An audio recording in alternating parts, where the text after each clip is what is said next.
हज़रत हुज़ैफ़ा बिन यमान रज़ी अल्लाह तआला अन्हु के पास गए, जो कि आप सल्लल्लाहु अलैहि वसल्लम के राज़दार थे। नबी सल्लल्लाहु अलैहि वसल्लम ने हज़रत हुज़ैफ़ा बिन यमान को फ्यूचर की सीक्रेट खबरें दी थी और मुनाफिकों के नाम बताए थे।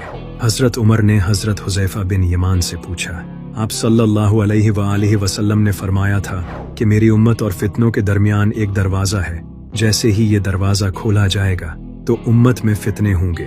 तो हज़रत उमर ने पूछा, क्या ये दरवाज़ा मेरी ज़िंदगी में खुलेगा या मेरी मौत के बाद? हज़रत हुज़ैफ़ा बिन यमान रज़ी अल्लाह तआला अन्हु ने जवाब दिया, ये दरवाज़ा खोला नहीं जाएगा बल्कि तोड़ा जाएगा, इस बात पर गौर करना।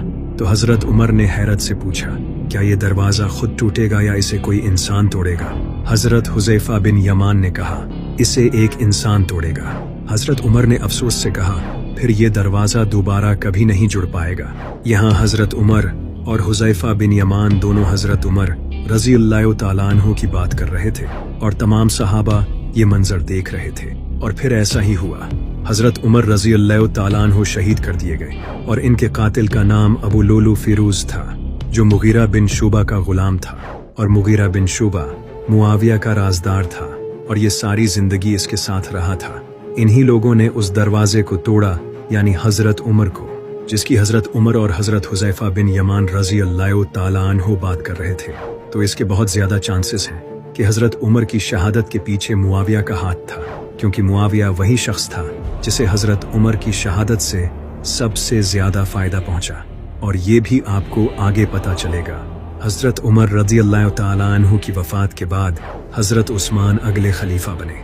हज़रत उस्मान रज़ी अल्लाह तआला अन्हु ने खलीफा बनने के बाद मुआविया को गवर्नर की पोस्ट से नहीं हटाया, क्योंकि मुआविया हज़रत उस्मान का रिश्तेदार था। इसी वजह से हज़रत उस्मान के 12 साला दौरे खिलाफत में मुआविया सीरिया का गवर्नर रहा। इस दौरान इसने वहाँ प्रॉपर करप्शन की और वहाँ के लोगों को भी पैसों के जरिए अपनी मुट्ठी में कर रखा था। सिर्फ मुआविया ही नहीं, बल्कि हज़रत उस्मान ने अपने कई और रिश्तेदारों को भी गवर्नर बना दिया था, जो अंदर से करप्ट थे। ये सब देखकर कई सहाबा हज़रत उस्मान रज़ी अल्लाह तआला अन्हु के खिलाफ हो गए और उन्होंने हज़रत उस्मान के घर को सीज कर लिया। लेकिन कुछ लोग घर में घुसकर हज़रत उस्मान रज़ी अल्लाह तआला अन्हु को शहीद कर गए। और ये पॉसिबल है कि ये लोग मुआविया के ही आदमी थे, क्योंकि जब हज़रत उस्मान के घर को सीज किया गया था तो मुआविया इनको डिफेंड तक करने नहीं आया। हज़रत उस्मान की शहादत के बाद लोगों ने इमाम अली अलैहिस्सलाम को खलीफा बनाने का फैसला किया, लेकिन इमाम अली अलैहिस्सलाम खिलाफत कबूल नहीं करना चाहते थे। लेकिन हज़रत तलहा और हज़रत ज़ुबैर रज़ी अल्लाह तआला अन्हु ने इन्हें राज़ी किया।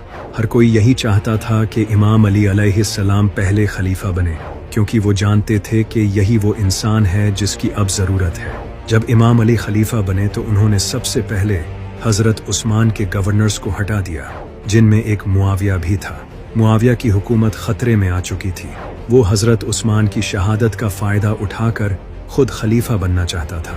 हज़रत उस्मान की शहादत के बाद जब इमाम अली अलैहिस्सलाम पहले खलीफा बने तो हज़रत आयशा रज़ी अल्लाह तआला अन्हा इनके खिलाफ खड़ी हो गई। इसी वक्त मुआविया हज़रत उस्मान के कत्ल को बहाना बनाकर इमाम अली अलैहिस्सलाम से खिलाफत छीनना चाहता था। लेकिन जब इसने देखा कि हज़रत आयशा पहले ही लश्कर लेकर इमाम अली अलैहिस्सलाम के खिलाफ खड़ी हो चुकी हैं, तो वो रुक गया। जब इमाम अली अलैहिस्सलाम खलीफा बने तो उस वक्त हज़रत आयशा रज़ी अल्लाह तआला अन्हा हज से वापस आ रही थी। जैसे ही वो हज से वापस आई तो उन्होंने हज़रत उस्मान रज़ी अल्लाह तआला अन्हु के खून का बदला लेने के लिए प्रोटेस्ट शुरू कर दिया, जबकि वो खुद हज़रत उस्मान की हुकूमत के खिलाफ थी।